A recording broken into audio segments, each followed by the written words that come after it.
Después de la publicidad retomamos el tiempo de la actualidad de este jueves y ya saben que en la segunda parte nos centramos sobre todo en el análisis, en la tertulia, también en leer los titulares destacados de la prensa de mañana, pero claro, hoy les tengo que dar la bienvenida a dos nuevas incorporaciones, a dos nuevas tertulianas que van a estar con nosotros esta temporada. Laura Ríos es compañera de la cadena COPE. Laura, ¿qué tal estás? Bienvenida. Muy buenas noches. Buenas noches, muchas gracias, Juanma. Pues muchas gracias por querer venir a formar parte de la plantilla de tertulianos, cada vez más amplia, por cierto. Y a ella también se incorpora una compañera de ABC Castilla y León, Montse Serrador. ¿Qué tal, Montse? Bienvenida. Muchas gracias. Muy buenas noches. noches. Buenas noches. Bueno, y a estas horas, o en este momento, yo tendría que dar paso a Ernesto Escapa para que me adelantase los titulares de la prensa regional, pero Ernesto Escapa, ya le saben, le tengo de pregonero, está en el Carpio dando el pregón de las fiestas patronales. Es uno de los muchísimos pueblos que hoy comienzan sus fiestas patronales, entre ellos el mío, Gumiel-Lizán, o sea que si se pasan por allí pregunten por un servidor. Voy a leer la prensa porque hoy los periódicos, o mañana mejor dicho, los periódicos se van a hacer eco, como no, de la manifestación, de la multitudinaria manifestación de esta noche en León en apoyo a los trabajadores de Vestas, y empiezo precisamente por el periódico de León, por el Diario de León, que titula León planta cara a Vestas. Más de 8.000 personas respaldan a los trabajadores de la multinacional y exigen que se mantenga el empleo. Desde el comité de empresa recuerdan una frase que seguro que todos podemos compartir: cuando una fábrica se cierra se muere parte de una ciudad y de una provincia. También el diario ABC, en sus páginas de Castilla y León, abre con este titular: destacados, miles de ciudadanos se echan a la calle para exigir la continuidad de Vestas. Multitudinaria manifestación en León apoyada por todas las fuerzas políticas y sociales en defensa de la planta de Villadangos del Páramo. Aquí, como ha dicho el alcalde de León, Antonio Silván, no hay colores que valgan. El norte de Castilla condenan a Lino Rodríguez a 2 años y 8 meses por fraude. La Junta, el fallo que tendrá que ratificar la audiencia, considera aprobado que el exdirigente de Asaja Valladolid engordó facturas de subvenciones.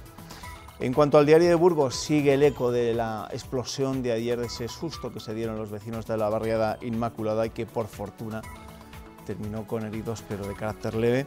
Esa es la imagen, una explosión bajo sospecha, es el titular que la acompaña a la imagen. La Policía Nacional acudió la noche del martes a la casa que explotó en la barriada Inmaculada, requerida por una fuerte discusión. Los investigadores no descartan ninguna hipótesis.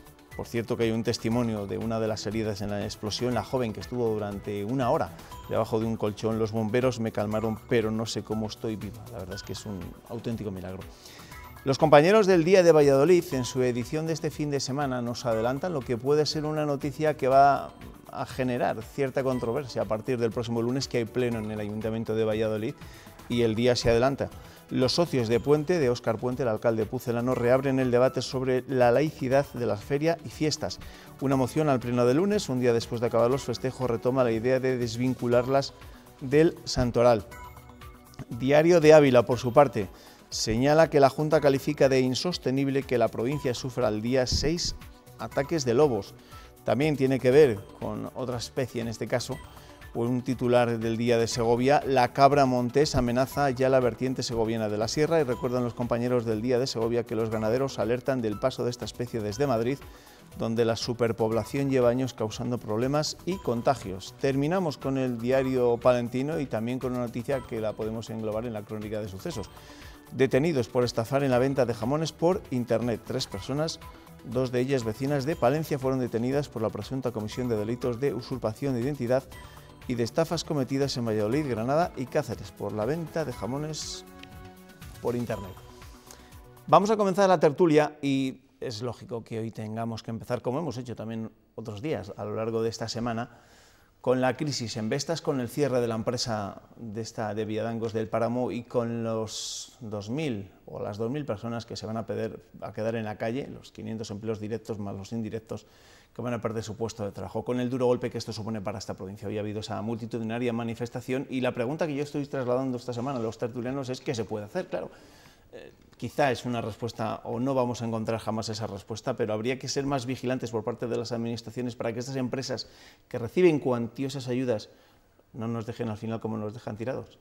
Poco se puede hacer, en mi opinión. Creo que cuando una empresa tiene una decisión tomada de cierre, hay poco margen de maniobra, sobre todo teniendo en cuenta que estamos hablando de una empresa que ha recibido subvenciones millonarias por parte de las administraciones y que tiene claro que bueno, aunque el mensaje que traslade es de que su objetivo y de que su propósito es seguir teniendo productividad en España, en otras plantas que tiene repartidas por España. Lo cierto es que en la práctica no está demostrando eso. Poco hay que hacer ante una decisión empresarial que además sospechaban también los propios trabajadores y que en cierto modo ha sorprendido a las administraciones, pero que no ha pillado por sorpresa, yo creo, a los trabajadores. De hecho, lo han estado relatando estos días muy indignados. A eso voy precisamente. Hay quien entiende que igual se ha actuado un poco tarde. Es decir, que los trabajadores ya se las veían venir, pero que a las administraciones les ha pillado, como decías, Laura, por sorpresa. Sí, es evidente que esto no es de hoy ni es de ayer, llevamos mucho tiempo hablando de cuál era la situación de los trabajadores y que se veían, se sospechaban y casi se intuían que el final podía ser el cierre directo de la factoría y todos los trabajadores a la calle. ¿Qué se puede hacer? Pues yo creo que lo único que se puede hacer es que precisamente a la hora de pedir esas subvenciones o a la hora de conceder esas subvenciones, que se endurezcan los requisitos, que se sea más duro a la hora de exigir, que los plazos sean más largos, que se tenga más claro de lo que parece que en este caso se podía haber tenido, que esa inversión es a larguísimo plazo, habría que decir. Ya no nos valen las inversiones a corto o medio plazo. Tenemos que hablar de inversiones a largo plazo, porque si no el resultado es el que es. Si ha pasado el plazo, ya se puede cerrar la empresa directamente porque el plazo para justificar esas subvenciones ya ha pasado. Pues habrá que endurecer los requisitos. Y eso, según decía el otro día la propia consejera portavoz de la Junta de Castilla y León, depende de Europa, supongo que también depende en parte de nosotros.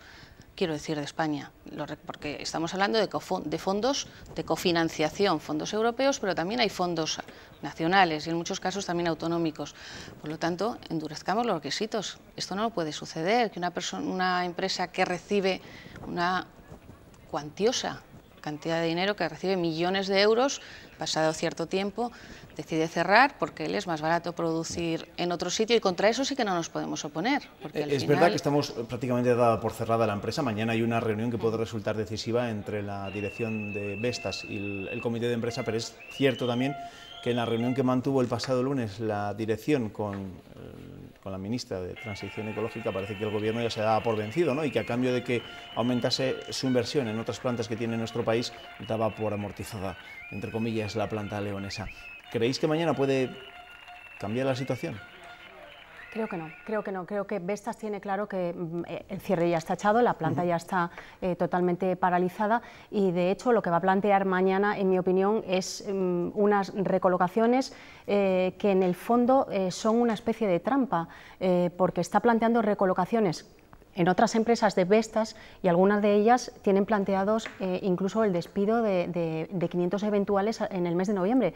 Hoy, hablando precisamente con algunos de los miembros del comité de empresa, nos decían esto, que dónde cabe una recolocación en una empresa que incluso está ya anticipando un cierre a corto o a medio plazo.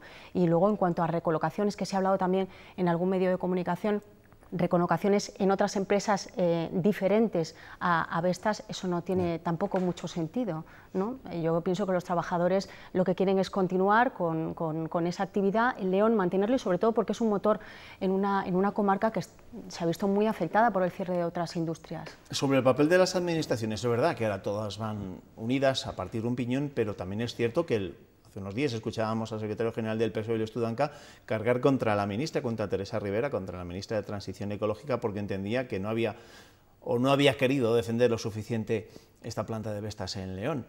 Sí, a todos nos sorprendió mucho esas manifestaciones, esas declaraciones, pero también es verdad que yo supongo que a la ministra pues le pasa un poco lo que a todos se nos viene por la cabeza, y es que cuando una gran multinacional tiene tomada una decisión, la tiene tomada y muy pocas cosas hay que hacer en este caso, muy pocas soluciones hay. Entonces, ¿qué papel le corresponde a las administraciones? Pues entre todos intentar buscar una salida que yo, en mi opinión, creo que solo puede venir precisamente por que alguien adquiera esas instalaciones y que se pueda mantener la actividad con otra firma. Sí. Esa sería una solución que se ha dado en otros casos y bueno, pues que puede servir por lo menos para mantener el empleo en una zona muy, muy castigada. De momento, este viernes estaremos pendientes de esa reunión entre la dirección de Vestas y el comité de empresa para ver si hay algún cambio de postura por parte de la multinacional o si se empiezan a vislumbrar algún tipo de alternativas para que no sea tan dramática esa pérdida de empleos en la provincia de León.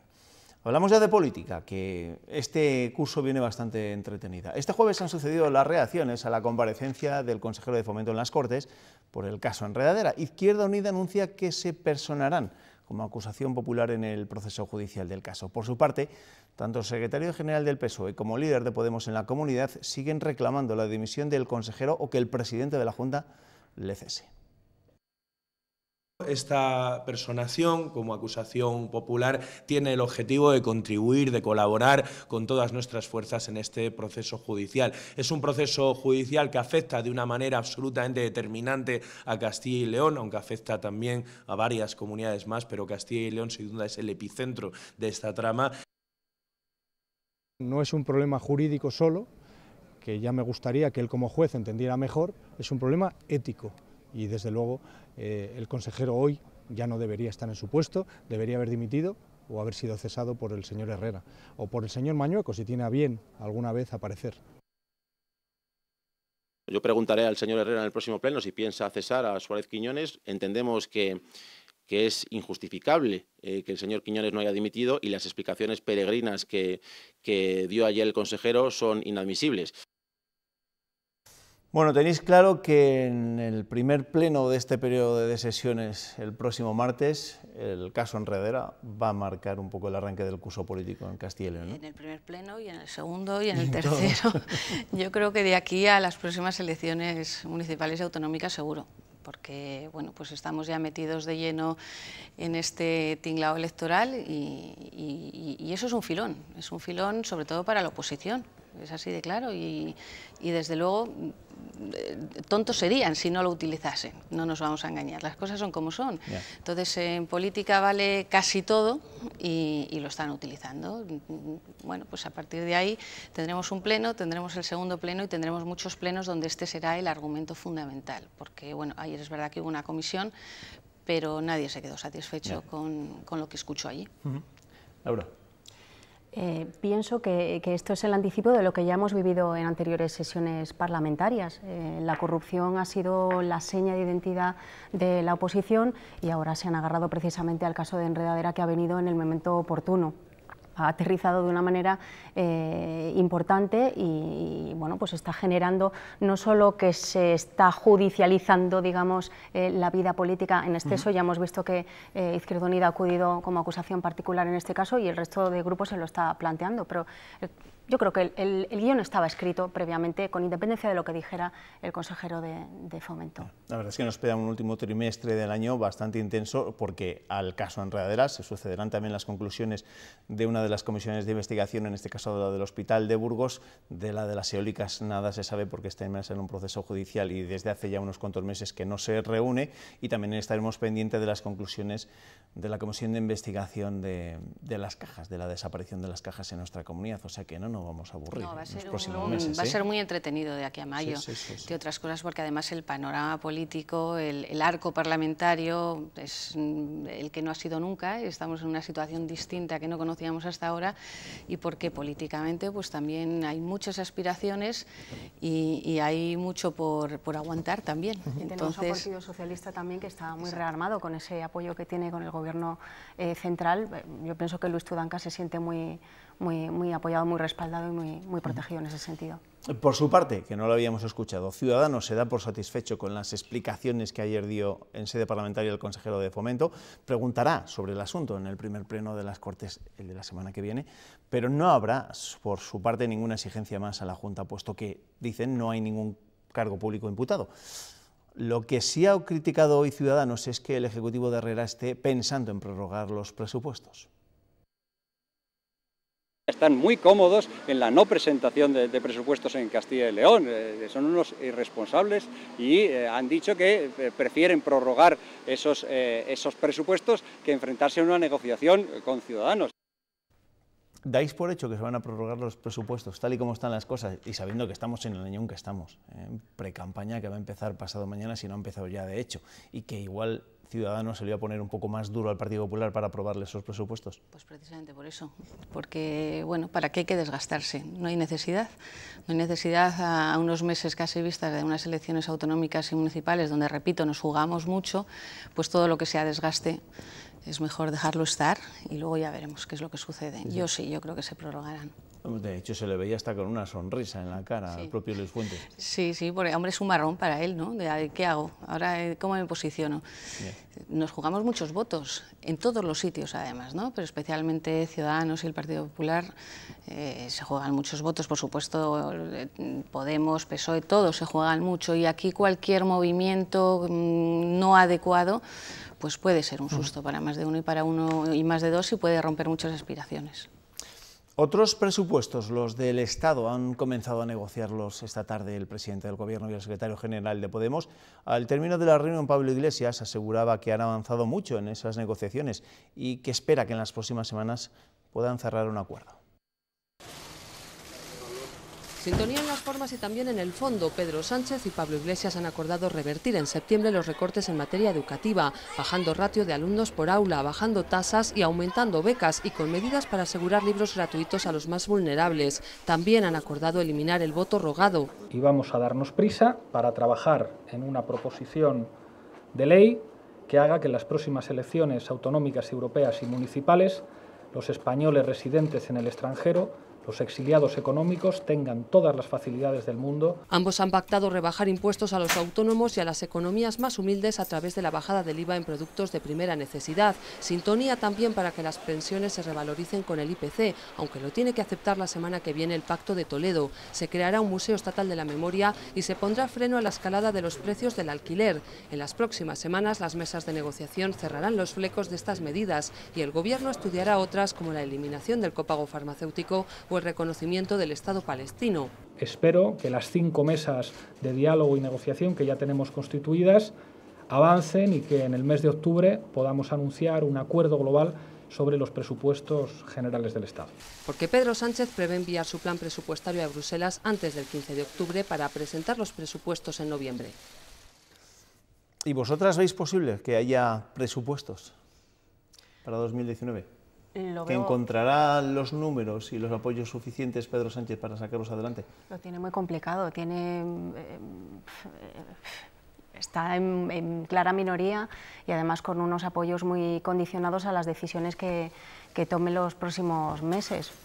No lo veo bastante claro y además ahora mismo presentar un documento económico, bueno, pues yo creo que podría perjudicarle más que beneficiarle. Lo hemos visto también en el encuentro que han mantenido ahora. Ha habido más acuerdos sociales de carácter social, lo que más me ha llamado la atención, que acuerdos en materia fiscal. Y eso yo creo que en cierto modo da una señal de... Yo también lo veo muy complicado, entre otras cosas porque no solo se negocian presupuestos, se están negociando muchas cosas de toda índole. Entonces, conseguir apoyos cuando el abanico es tan amplio a la hora de llegar a acuerdos y de poner cuestiones sobre la mesa que en algunos casos tienen que ver con los presupuestos, pero en otros no tienen absolutamente nada que ver, pues va a ser muy complicado.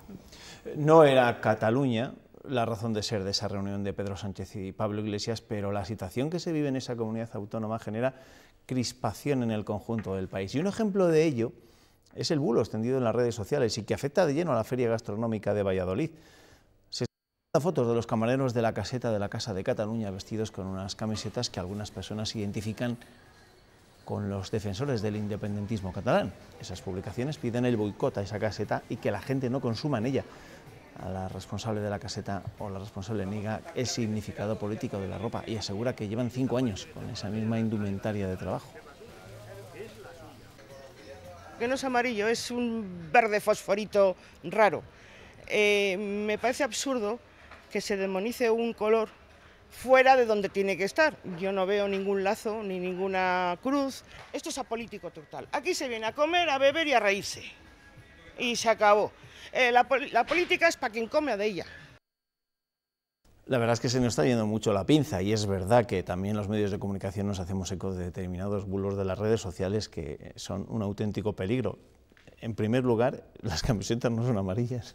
mucho menos. Nosotros también nos llegó ese bulo y hemos subido a confirmar que efectivamente ni las camisetas son amarillas ni tiene nada que ver con eso. Pero sí es verdad que, como tú comentabas, se nos está yendo mucho la pinza y esto está siendo un poco terrible ya. ¿no? Porque llegar a este nivel de hasta que en la propia caseta se cuestione, pues hombre, es un poco lamentable. Poner un poquito los pies también en el terreno, sobre todo en la feria gastronómica, disfrutar de los productos de Cataluña, que son excelentes, todo hay que decirlo, y abandonar un poco, no sé, la crispación, que yo creo que es más producto del clima político que estamos viviendo. La fiesta es la fiesta. Claro, sí, es verdad. Disfrutemos de la fiesta y punto. Laura, Monse, gracias. Nos hemos tratado bien, ¿no? Perfectamente. Vale, estamos pues como aquí en os espero, ya nos llamaremos más días. Gracias. Gracias. Que os vaya bien este fin de semana. Ya conocemos la película que representará al cine español en los Oscar, Campeones, una de las películas más taquilleras del año. La comedia de Javier Fesser narra una historia de superación que apuesta por la aceptación y la lucha de la normalización de personas con discapacidad intelectual. Ya la han visto más de 3 millones de espectadores.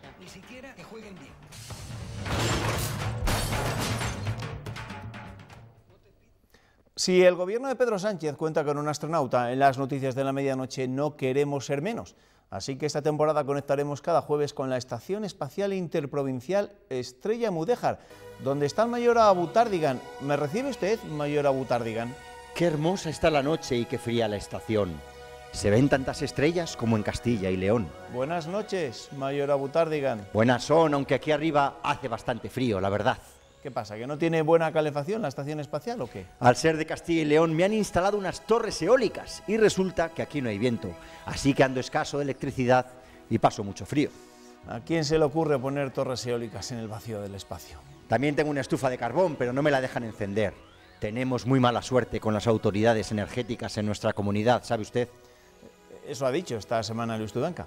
El líder del PSOE regional crece políticamente y lo hace criticando a los ministros de Pedro Sánchez, como Juan Vicente Herrera criticaba en su día a los de Rajoy.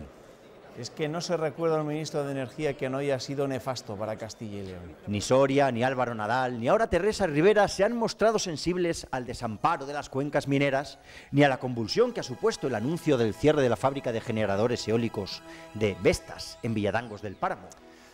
370 empleos directos que se puede llevar el viento. La multinacional danesa, que ganó 286 millones de euros en el primer semestre y que ha visto reducidos sus pedidos un 2,5% en ese periodo, ha decidido llevarse la producción a China, cuyo gobierno está impulsando mucho la energía eólica. Mucho se ha criticado la falta de sensibilidad de esta multinacional. Especialmente feroces han sido las críticas de la consejera de Economía, Pilar del Olmo, que enrabietada como el mismísimo Donald Trump, ha llegado a sugerir que pondrá trabas a las empresas que compren componentes de Vestas. Una fanfarronada, seguramente. Pero todos los políticos de la región se han pronunciado sobre este asunto. Vamos a hacer mención, por ejemplo, de las declaraciones de Silvia Clemente, que ha sugerido que nos centremos en los recursos no deslocalizables. Clemente se refiere al patrimonio histórico, al patrimonio natural, a las materias primas o a la agroalimentación. Pero esa propuesta de Clemente es agridulce y suena a aceptar la derrota en la carrera de la modernidad y la tecnología, ¿no le parece, Pérez? Es verdad, no debemos renunciar a la innovación o se quedará usted helado allá en su órbita.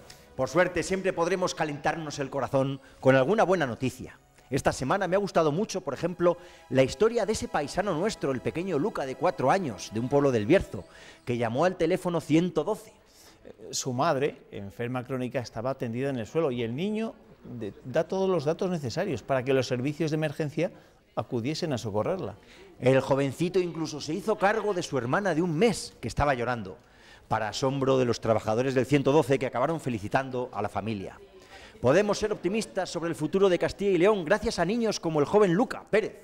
Si las multinacionales danesas se llevan sus fábricas a China, haremos fábricas mejores. Sí, claro que sí. Con nuestro capital humano estamos obligados a ser optimistas. Le volveré a llamar el jueves que viene, mayor Abutardigan. Pues aquí estaré contemplando esperanzado los anchos horizontes de Castilla y León. Mire, ahora se ven las luces de Villadangos del Páramo y un poco más allá, las estrellas. Adiós, mayor, hasta la semana que viene. Ahí le dejamos en esa estación espacial interprovincial. Hasta el jueves que viene. Hasta el jueves que viene. Y a ustedes les dejo ahora con la información meteorológica y les recuerdo a las 7:30 noticias con Antonio José Renedo. Les contará cómo amanece este viernes Castilla y León. Gracias. Que descansen.